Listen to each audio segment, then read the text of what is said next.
And everyone went, the lion, stand very still. Maybe it's like T-Rexes. If you stand perfectly still, he can't see you. And the lion came up. Why are you standing so still, you silly people? And everyone went, whoa, it's a talking lion. He can definitely see us, can't he? Okay, fine. Are you going to eat us? And the lion went, no, don't be silly. I am a friendly talking lion, but I've never eaten a person. I only like to eat sausages. Do you have any sausages? And Alexander and Christopher went, well, actually, yes, hold on. And they gave the lion some sausages that they'd packed for the journey. And the lion, lummy. Thank you very much. Now, I am a magic lion, as you might have guessed. And everyone went, well, yeah, we figured that because of the talking. And he went, I have lived at the fun fair for many, many years, since one day I was a circus lion. And then something magical happened and it gave me the power of speech. And everyone went, ooh, how long ago was that? And the lion went, in lion years, maybe 100 years ago. And everyone went, oh, that's a long time ago. Did nobody know you can speak? And he went, no, don't be silly. I don't tell them I can speak. I just come out at night and prowl around and have a jolly old time and annoy the local cats. And everyone went, well, that sounds like fun. And he went, yeah. And then I just eat the leftover sausages that people have left behind and chase about some big rats. And then I go back to bed all day. And that's how I live. It's a bit lonely, actually. But hey, anyway, so I saw what happened. And that's why I come to tell you. There was suddenly a big vortex, a big swirling bright light appeared just by the wait for it, the Ferris wheel, which is the big wheel that you can go on, and it goes all the way up to the top, and it's quite scary high, and then you go down again, you go up, around. It was in the middle of the Ferris wheel. This big bright light happened, and then out of the Ferris wheel came a pteranodon. I've learned a lot about dinosaurs because of my large book collection, and he quite proudly showed them his books. And he said, and then out topples a triceratops,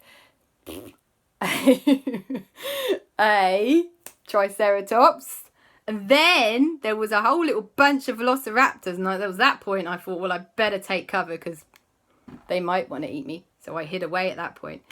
He said, and it was really quite weird and scary, and I'm not quite sure what happened.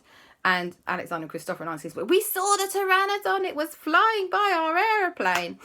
And Dashi and Shellington said, did you see a massive sea creature at all with massive teeth and a big fins?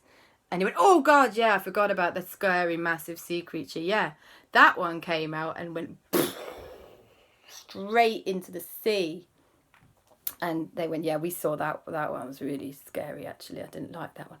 And JB had said, oh, yeah. And JB and Elfergo went, oh, there was the Triceratops. We saw the Triceratops, and we heard about the Velociraptors chasing tourists. What are we going to do? What are we going to do? I wonder how they got here. And I went, there's only one person I can think of that can help in a situation like this. In fact, maybe two. And I said, we need to phone Andy's prehistoric adventures and see if his clock has got anything to do with this. And we need to phone Owen from Jurassic World. So they did that. They phoned up Andy, and Andy denied all knowledge. He said, no, I've got my clock. My clock is right here. It's nothing to do with me. What this time... Okay, it wasn't me, but I will come and help you anyway.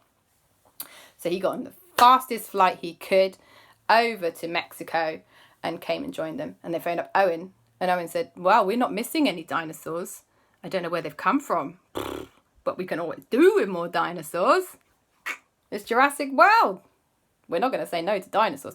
So he came over, but he brought with him massive helicopters that can hang and have big nets underneath so you can carry dinosaurs underneath them, like even a T-Rex. And so he flew over with his massive helicopters and a big crew of people. And anyway, so they all arrived the next day. After which point, everybody else had just eaten so many sausages, they'd got quite comatose. Then they said, right, we've got to track down these dinosaurs and we've got to figure out how they got out in the first place.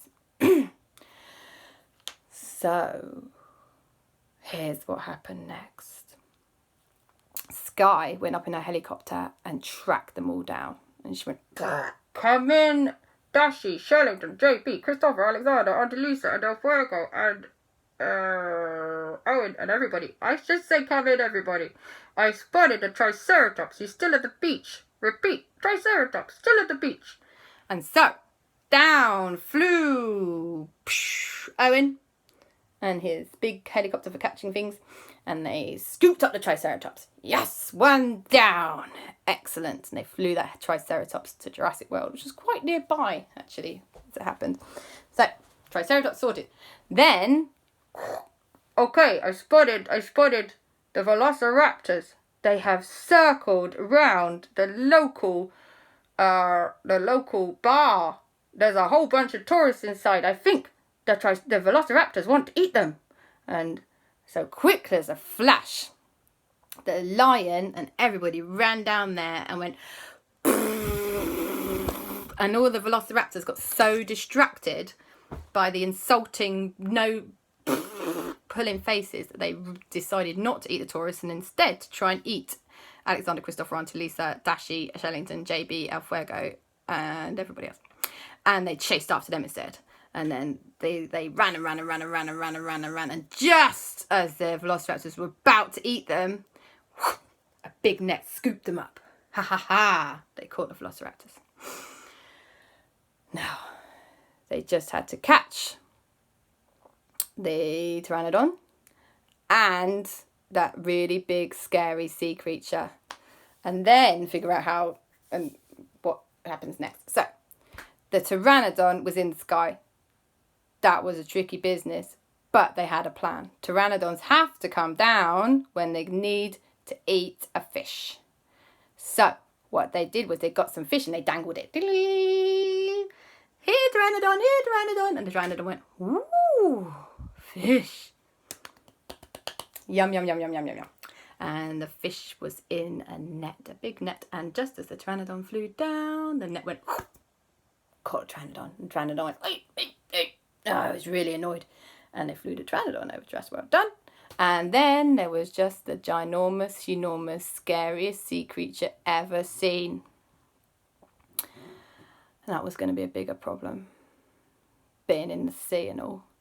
So they said, okay, Shellington and Dashi, we're going to need to get in your octopod, find that sea creature, and Sky's going to fly over the top and see if she can spot him from the air. So they all got in the octopod, and then the octopod moved out anyway to sea, and Sky spotted the ginormous sea creature, and she went, come in, everybody. I've seen the giant sea creature. He's just approaching the beach. Repeat, just approaching the beach. Lots of children in the sea.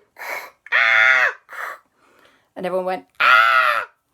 And so they had to act really fast. So what they did was, and this was a bit dangerous actually, Alexander, Christopher and Auntie Lisa put on their scuba gear as quick as they could. And they jumped out of the octopod and they swam so super speedy to the really scary monster, and they jumped on his tail. Don't do this, ever. So all three of them jumped on the tail of the scary sea monster, and then they went 1, 2, 3, tickle! And the scary sea monster went, and he thrashed his tail around, and Auntie Lisa and Alexander Christopher held onto the tail, and keep tickling the tail. And he was so distracted, he forgot to eat the children that were in the sea, and the children in the sea went, giant scary sea monster. And they all ran to safety. it was pretty close. Now, in his fit of tickle giggles, he'd actually managed to beach himself. So he was now stuck on the beach like, because they can't move once they're out of the sea. And everyone went, and they scooped him up in a net and took him to Jurassic World. And put him in the ginormous sea aquarium at Jurassic World, which they'd built. So now they still had one last thing to figure out, which was why on earth did a big vortex thing appear on the Ferris wheel, this wheel skirly thing, and how can they stop it happening again? So they went back to the fun fair and they looked and they looked and they looked and they looked, and just as they were looking, the vortex went and it started to swirl, and it was all bright lights, and they went, whoa, what's happening? And they were so transfixed, and then a giant head emerged out of the vortex, and you know what it was? It was a T-Rex, and the T-Rex went because he was a bit annoyed about being trapped in a vortex. And the T-Rex was just getting his hands out, his little T-Rex hands out. And then, just in the nick of time, JB and El Fuego went, quick, it must be Lady E. She's created a vortex between Jurassic Park times, prehistoric dinosaur times, and now. That's where they've all come from. And they went, pew, pew, pew, pew, pew. And Alexander and Christopher had borrowed Mummy and Papa's phones, and they went pew, pew, pew, pew, pew. And Auntie Lisa had her phone, pew, pew, pew, pew, pew. And Dashie had her camera, and she took loads of photos. And the lion went, whoa, that was pretty impressive, actually. He didn't have a lot to help. And Sky also went pew, pew, pew, pew, pew. And so did Andy. Pew, pew, pew, pew, pew. And so did Owen. Pew, pew, pew, pew, pew. And they all managed to combine the power of their phones and their ray thingies. And they could hear Lady E in the background. Ha, ha, ha, I'm going to release the T-Rex now. Ha, ha, ha, it's going to eat you all.